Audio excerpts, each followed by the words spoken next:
सिंदूर का सौदागर कहीं सुने आज तक दुनिया में? पहली बार हमको लगा कि सिंदूर के सौदागर हो गए हैं कुछ लोग। बगल में खगड़िया बेगूसराय गए और किसान को गोली मार दिया, वहां गए। बगल में खगड़िया बेगूसराय गए और किसान को गोली मार दिया, वहां गए।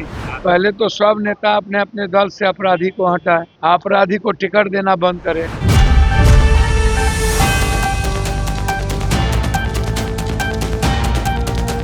नमस्कार, मैं सुरभि मानसी और आपने देखना शुरू कर दिया है एकदम कड़क।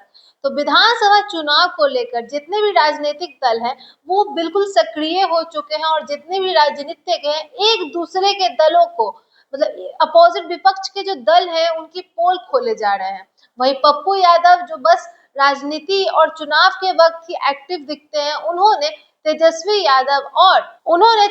यादव और नीतीश कुमार को तंज कसते हुए कहा कि ये लोग अराजकता फैलाते हैं, वे गुंडों को पालते हैं और उन्हें अपनी पार्टी का टिकट देते हैं और इनका जो वोट बैंक है वो इन माफियों पर ही टिका हुआ है। साथ ही साथ उन्होंने कहा कि राहुल गांधी के नेतृत्व में लड़ना चाहिए इस बार का। कैसे हैं राहुल गांधी देश के आइकन और क्यों पालते हैं नीतीश कुमार और तेजस्वी यादव गुंडे? क्या सच में वोट बैंक उनका माफियों से भरता है? ऐसी बयानबाजी को लेकर क्या कहा है पप्पू यादव ने, आइए जानते हैं।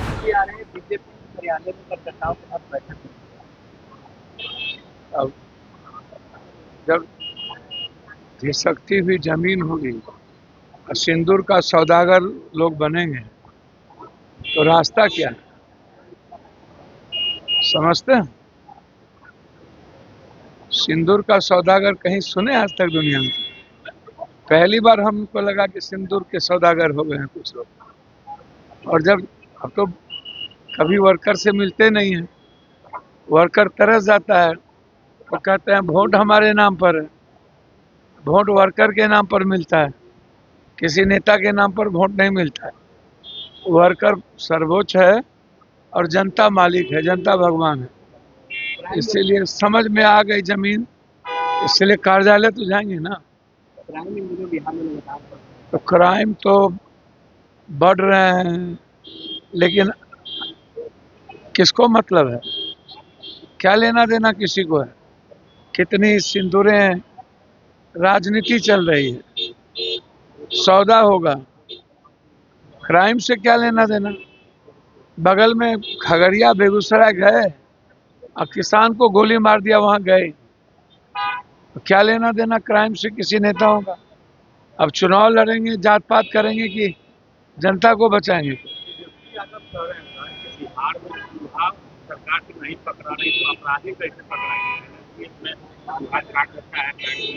पहले तो सब नेता अपने अपने दल से अपराधी को हटाए, अपराधी को टिकट देना बंद करे और अपराधी का गणेश परिक्रमा बंद करे और अपराधी को नेता बनाना बंद करे।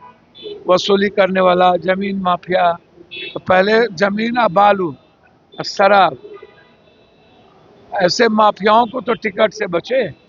ऐसे ही लोग, भैया ये हम थोड़ी गिनती करने किसी के पार्टी का गए हैं। हमने कहा सभी दल में हमाम में सब नंगे हैं। अब 15-20 साल तो सब लोग रहे हैं ना भाई।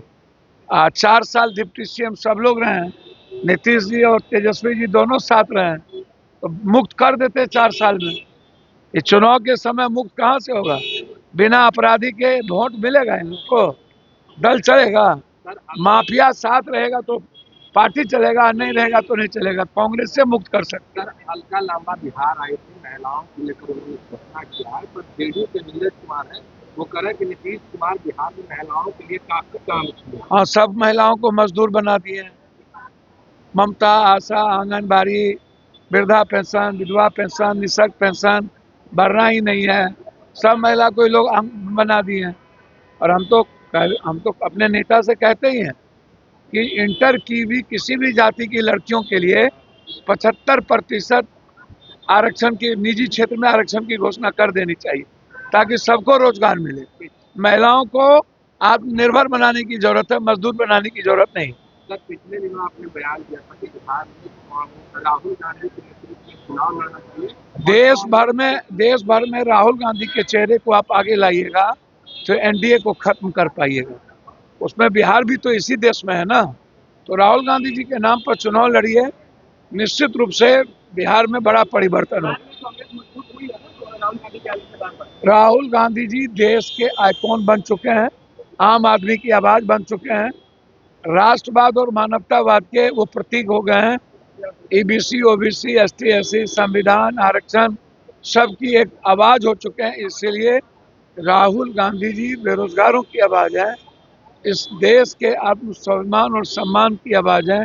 उनके नेतृत्व में चुनाव लड़िएगा तो एनडीए को हरा। भैया हमारे तो वर्कर है ना भाई, राहुल गांधी जी के साथ एक वर्कर की तरह कहीं खड़े रहेंगे। जैसा कि आपने देखा, पप्पू यादव ने मीडिया से वार्ता करते हुए अपना बयान दिया कि बिहार में बहुत ही क्राइम रेट बढ़ गया है, गुंडा राज फिर से बढ़ रहा है और ये गुंडा राज इलेक्शंस के टाइम ही बढ़ रहा है क्योंकि तेजस्वी यादव और नीतीश कुमार की ये चालसाजी है।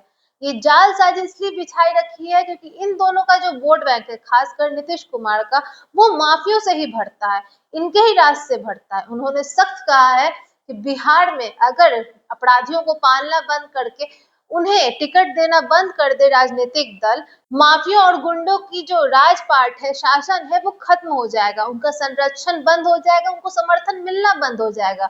इस प्रकार बिहार को गुंडा राज से, जंगल राज से बचाया जा सकता है। साथ ही उन्होंने यह भी कहा कि भविष्य में अगर हमारी पार्टी जीतती है तो हम इंटरमीडिएट पास जितनी भी महिलाएं हैं उनको 75% तक का आरक्षण देंगे ताकि वो रोजगार प्राप्ति की ओर बढ़ सके और सशक्तिकरण हो सके महिलाओं का। आपकी इस पर क्या राय, कमेंट बॉक्स में हमें बताएं और हमसे साझा करें कि क्या सच में नीतीश और तेजस्वी यादव पालते हैं गुंडा को, क्या सच में उनका वोट बैंक भरा रहता है माफियों की मदद से, या फिर ये सिर्फ राजनीतिक झांसा है पप्पू यादव की तरफ से। ये चुनावी दांव पेच को लेकर आपकी क्या राय, कमेंट बॉक्स में हमें बताएं। तब तक के लिए बने रहें एकदम कड़क के साथ। धन्यवाद।